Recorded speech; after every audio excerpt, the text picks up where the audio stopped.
Hello प्यारे विद्यार्थियों, आप सभी का स्वागत है आपके अपने परिवार, आपके अपने YouTube channel SKM engineering academy में। प्यारे विद्यार्थियों, हम लोग यहाँ पे आईटीआई सेकेंड ईयर का, आईटीआई थर्ड सेमेस्टर का बहुत ही मोस्ट इम्पॉर्टेंट कंसेप्ट क्लियर करने वाले हैं।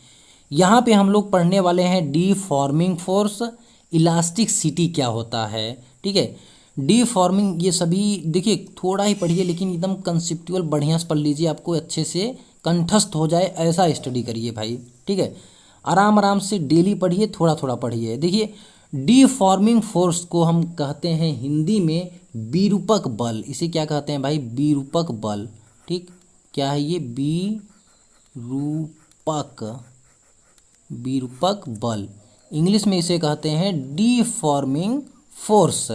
सबसे पहले इसे ही समझते हैं। देखिए, यह डीफॉर्मिंग फोर्स यह एक प्रकार का बल ही है भाई, लेकिन यह कौन सा बल है? देखिए, अगर कोई वस्तु है, ठीक है, अगर हम इस पे बाह्य बल लगा रहे हैं, इस वस्तु के आकार और आकृति में परिवर्तन हो रहा है, तो जो बल इस पे लगाया जा रहा है उसे कहते हैं डीफॉर्मिंग फोर्स, विरूपक बल कहते हैं।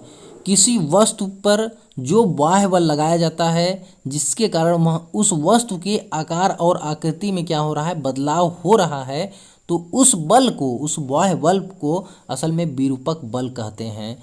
इलास्टिसिटी यहाँ पे क्या होता है भाई? इलास्टिसिटी को समझ लेना बहुत ज़रूरी है। ठीक है, थोड़े से वीडियो में बहुत अच्छे से आपको समझाएंगे। वीडियो अच्छा लगेगा तो लाइक और शेयर, अगर आप हमारे चैनल पर नए हैं चैनल को सब्सक्राइब करके साथ में बेल आइकन को भी प्रेस कर लीजिए, क्योंकि यहाँ पे इस तरह से पढ़ाई अच्छे से बेहतरीन तरीके से कराई जाती है भाई, आईटीआई स्टूडेंट के लिए स्पेशली। देखिए, इलास्टिसिटी क्या होता है भाई? इलास्टिसिटी, ठीक है, अगर कोई वस्तु है, ठीक है, कोई वस्तु है, एकदम टूटी भाषा में पहले समझते हैं। अगर कोई वस्तु है, इस पे मान लीजिए एक लोहे की राड, स्टील की राड हो गई, ठीक है, अब हमने इस पे बल लगा दिया। क्या बल लगाया भाई? विरूपक बल लगाया। और ये राड, जब तक बल लगाया हूँ, राड ऐसे हो गई, टेढ़ी हो गई। इसको यहाँ से, दोनों हाथ से यहाँ और यहाँ फोर्स लगा के अपने दोनों हाथ से हम इस पे कौन सा बल लगा रहे हैं? विरूपक बल। तो इसके आकार में क्या हुई? बदलाव हुई। और यह परिवर्तन तभी तक है जब तक हम इस पे विरूपक बल लगा रहे हैं।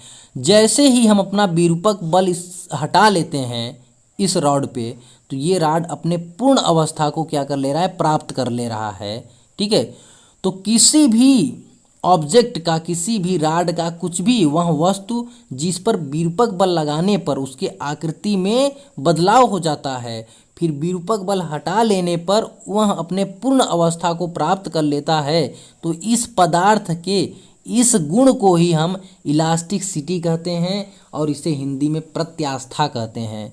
इसे हिंदी में क्या कहते हैं भाई? प्रत्यास्था। ठीक है, प्रत्यास्था इसे हिंदी में कहते हैं प्यारे विद्यार्थियों। आई होप कि आपको अच्छे से समझ में आया होगा कि डीफॉर्मिंग फोर्स क्या होता है, इलास्टिसिटी क्या होता है। ठीक है, अब देखिए, इसको एक बार किताबी भाषा में भी समझ लीजिए कि प्रत्यास्था क्या होता है भाई? वस्तु का वह गुण जिसके कारण वस्तु विरूपक बल के द्वारा उत्पन्न विरूपण का विरोध करती है, तथा विरूपक बल हटा लेने पर वस्तु पूर्व अवस्था को प्राप्त कर लेती है, प्रत्यास्था कहलाती है। डीफॉर्मिंग फोर्स क्या होता है, एक बार फिर से समझेंगे।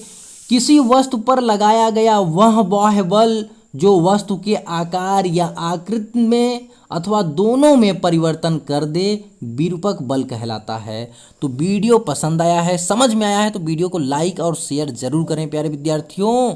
अगर आप हमारे चैनल पर नए हैं तो चैनल को सब्सक्राइब करके साथ में बेल आइकन को भी प्रेस कर लीजिए। आज के लिए बस इतना ही रखते हैं। Thank you for watching my video. Bye bye, take care all of you, all the best for your bright and successful future.